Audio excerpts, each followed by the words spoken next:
the communication throughout your entire body, so it helps all your systems work.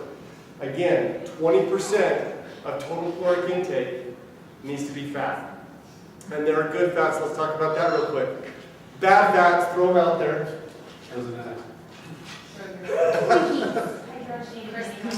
Hydrogenated anything. Yes. Did I hear Crisco? Yeah. That was a good call, wherever that came from. Any other bad fats? Margarine. Let me throw a hard one out there. Dairy. Bad or good? Depends, right? Depends on what kind, depends on how much.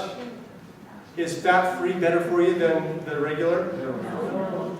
Good. This is getting out there. For those of you that don't know or are too afraid to admit it, fat-free isn't better for you. Because it's fat-free, they put other stuff in it that are fillers that are horrible inside of your body. Okay, micronutrients. Real quick, micronutrients, other way to put it is antioxidants that come from your fruits, your vegetables, and any supplements that you take. The question is your body balanced through and through to absorb those nutrients?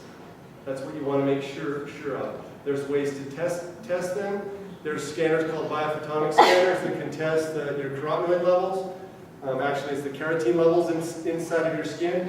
There's the test that I often do with clients is I do a lactate threshold test to see what their lactate threshold is. You'll have to search it out. It's beyond the scope of what we're talking about tonight.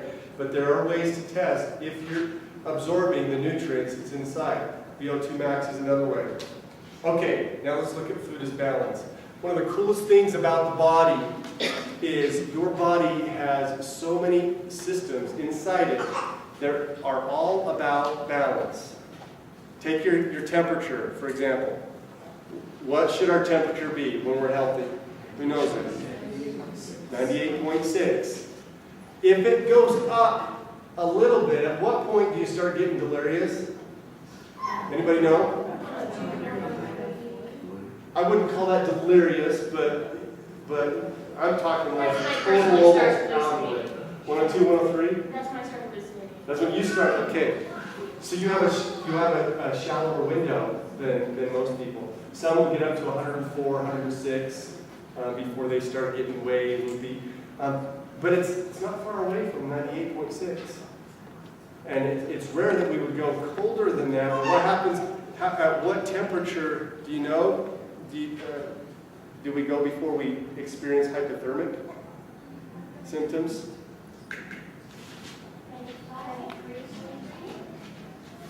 Somewhere between 93 and 96. So our window is very small, so the body's constantly at work to bring it into balance. When it's in balance, you're healthy, the systems are working right. Homeostasis is one, blood sugars. Your body has the pancreas and liver, they work together to keep those blood sugars under control so the body can stay at balance. One of the coolest systems that the body does to keep things in balance, and you've heard this before, pH. pH is a big one, and I'm honored that Richard's here. I hope that he can honor us with his presence at some point when we go into more detail about pH and we talk about acid versus alkaline. I'm going to scratch the surface, and for him this is going to be kindergarten. But that's okay. Understanding acid versus alkaline, it's a fairly new research. We're talking less than 20 years, which is for research, that's fairly recent. Some of the best research is just within the last 8 to 10 years. Acid versus alkaline, the balance inside of the body. Everything we eat has a pH value to it. And some of the foods we eat are slightly acidic, some of the foods we eat are slightly alkaline. We'll hit the basics. So if I look at line, I got acid on the left, I got alkaline on the right, pH is balanced right there in the middle. That range is from 0 to 14. So on the left, we're at 0, you're dead. On the right, you're 14, you're dead. You can't range very much, just like your temperature. You got to stay right in there. And most people will go between 7.35 and 7.45. 7.45 is very, very rare, especially In our society, 7.365 is a number that a good friend taught me. That's a good place to be. Slightly alkaline. The higher the number, higher alkaline you are, the lower the number, the more acidic you are. Let me talk about why this is a big deal. The fastest growing meds right now in the US are for acid reflux. Why do we get acid reflux? Because we eat too much acid. Because our body's too acidic, it can't handle it. This is going to hit home in a minute because it's just going to. Americans have the highest consumption of calcium but have poor bone density. Why is that? Are there other antioxidants, other nutrients other than calcium that our bones require? Yes or no? Yes. Yeah. The big push from calcium, you know it's a big agenda just to push dairy. The strongest push for calcium because there's a little bit of vitamin D and calcium in dairy, and so they push it saying it's going to build strong bones. Calcium doesn't do anything if it doesn't have magnesium with it, or potassium, or iodine, or I could go on and on. There's actually 29 nutrients that are required for the building blocks of bones.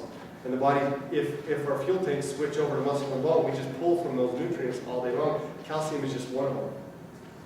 And we don't get enough of it from milk to do much of a difference. Honestly, we don't. Can a diet soda with 0 calories make you gain weight? Oh yeah, we'll talk about that. That was the strongest. Did everybody hear that? Can a diet soda make you gain weight? Yes. It's 0 calories. That's pretty good. Okay, here's what I want you to take home with you. Acid, bad. Alkaline, good. Say it with me. Acid, bad. Alkaline, good. Very good. Proud of you. If you can understand that, you're gonna get it down. And as you learn more about acid and alkaline foods, you're gonna start to get healthier bodies. Here I want to talk about a few things about acid to let you know. Stress increases acidity. An acidic body is a dangerous body. Remember, acid, bad. Acidity contributes to weight gain. Stress contributes to weight gain. Acidity thins the blood and prohibits delivery of nutrients, especially to the vital organs. The delivery of nutrients to your vital organs are so essential, and stress will create acidity, or acidic foods that you eat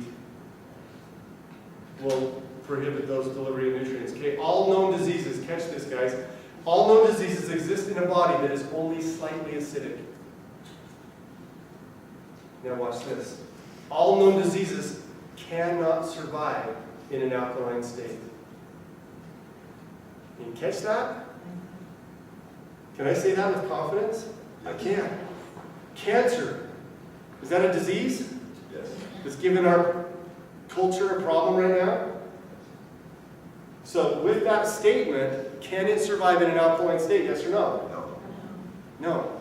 Make no mistake about it. Being alkaline is good for your body.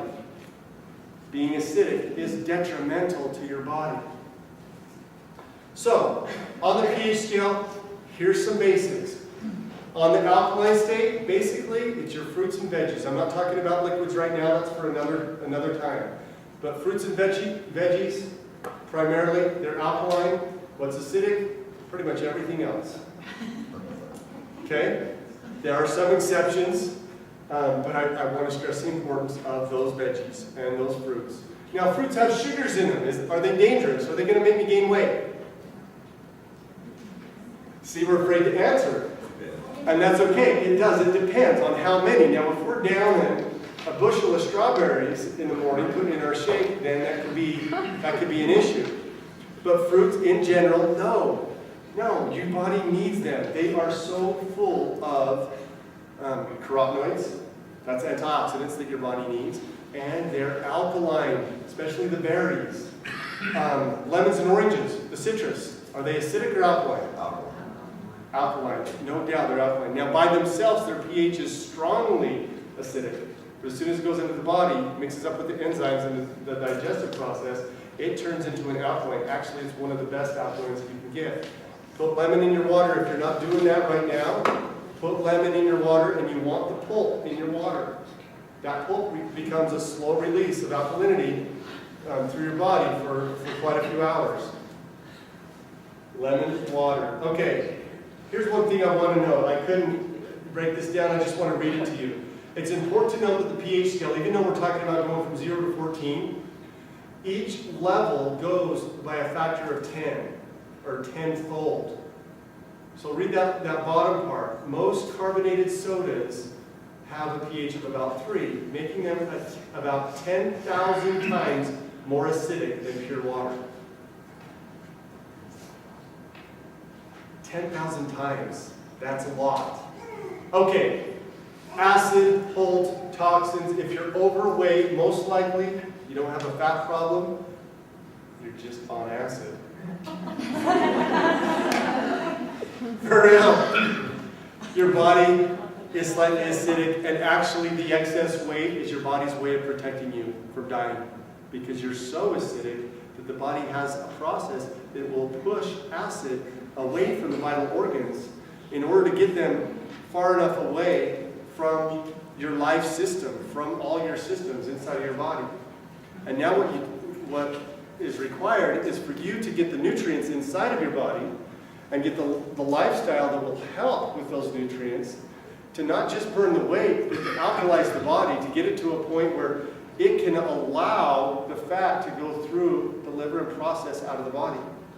Next workshop is called, it's a fun one, it's called Pee, Poop, or Sweat. Let's shake this up a little bit. I want to hand this out. I want to share just one little quick tidbit when it comes to pee, poop, or sweat. I want to share the sweat part because it's so fun for me.